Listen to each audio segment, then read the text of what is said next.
When I passed the town hall, there was a crowd in front of the bulletin board.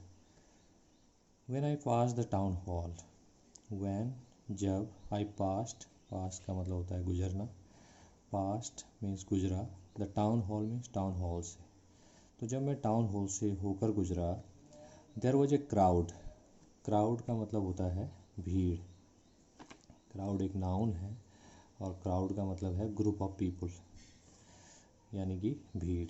There was a crowd in front of the bulletin board, bulletin, bulletin का मतलब होता है news report, news report, so bulletin board का मतलब है सूचना पट। So there was a crowd in front of the bulletin board, तो बुलेटिन बोर्ड के सामने, सूचना पट के सामने लोगों की भीड़ थी। For the last 2 years, last 2 years पिछले 2 सालों, फोर का यहाँ पर मतलब है से, पिछले 2 सालों से all our bad news had come from there, all our bad news हमारी सभी बुरी सूचनाएं, हैड कम आई थी, फ्रॉम देयर मीन्स वहाँ से, तो जितनी भी बुरी सूचनाएं थी उनकी खबर सबकी बुलेटिन बोर्ड यानी सूचना पट से प्राप्त हुई थी। जैसे the lost battles, battle, battle का मतलब होता है युद्ध, जैसे वॉर, वॉर का मतलब युद्ध एंड बैटल का मतलब भी युद्ध। So the lost battles, lost का मतलब है हारी हुई, लूज का, लूज मीन्स होता है हारना या खोना, इसका second form lost and third form lost.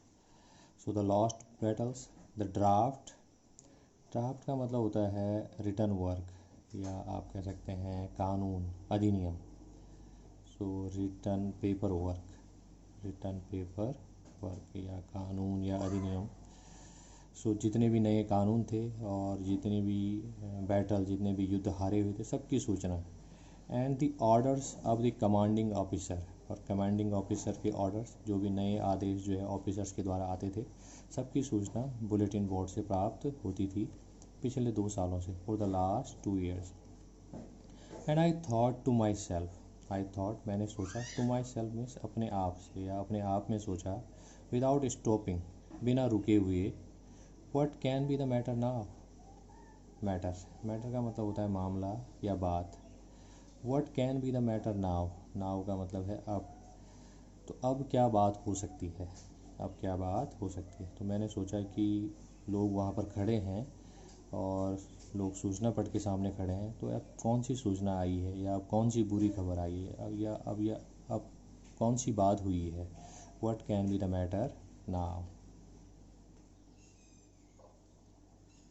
Then as I hurried by as fast as I could go, the blacksmith watcher, who was there with his apprentice reading the bulletin, called after me, "Don't go so fast, bub.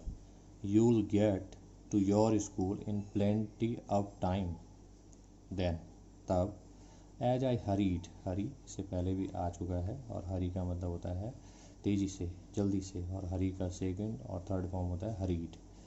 As I hurried, जैसे ही मैं वहाँ से निकला, तेज़ी से निकला, as fast as, as fast as, as और as के बीच जो है फास्ट एक एडजेक्टिव के रूप में यूज हुआ है और इसका अर्थ है जितना जल्दी उतना, तो जितना जल्दी हो सकता था उतना जल्दी, आई कुड गो मैं जा सकता था, तो मैं वहाँ से उतनी जल्दी निकला जितनी जल्दी मैं जा सकता था।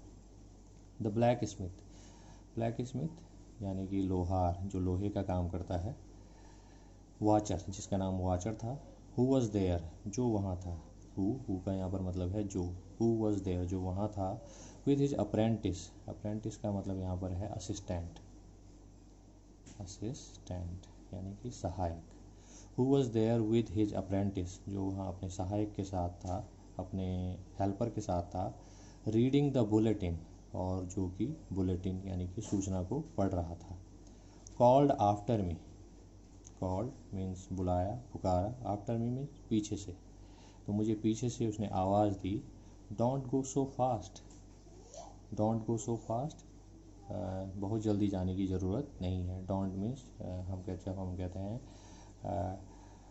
Don't make a noise, don't make a noise में शोर मत करो। तो डोंट का यूज हमेशा कब होता है, जब हम किसी चीज़ के लिए मना करने के लिए कहते हैं।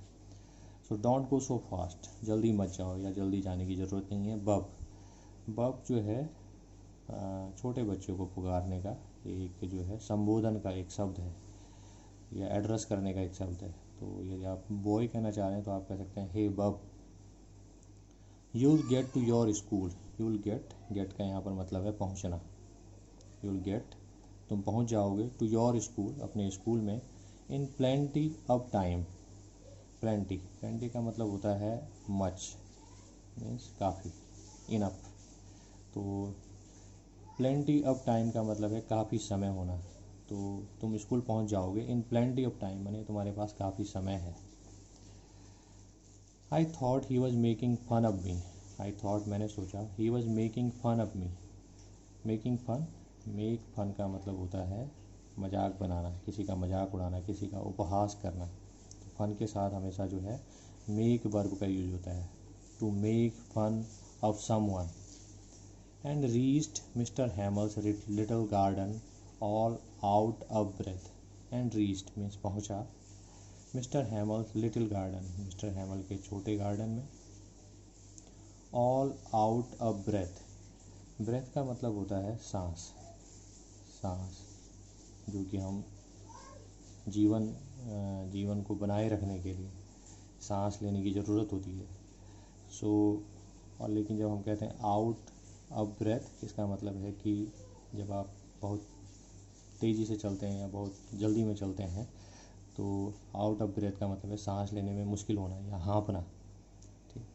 सो and reached Mister Hamel's little garden all out of breath, और मैं मिस्टर हैमल के गार्डन में पहुंचा हाँफते हुए।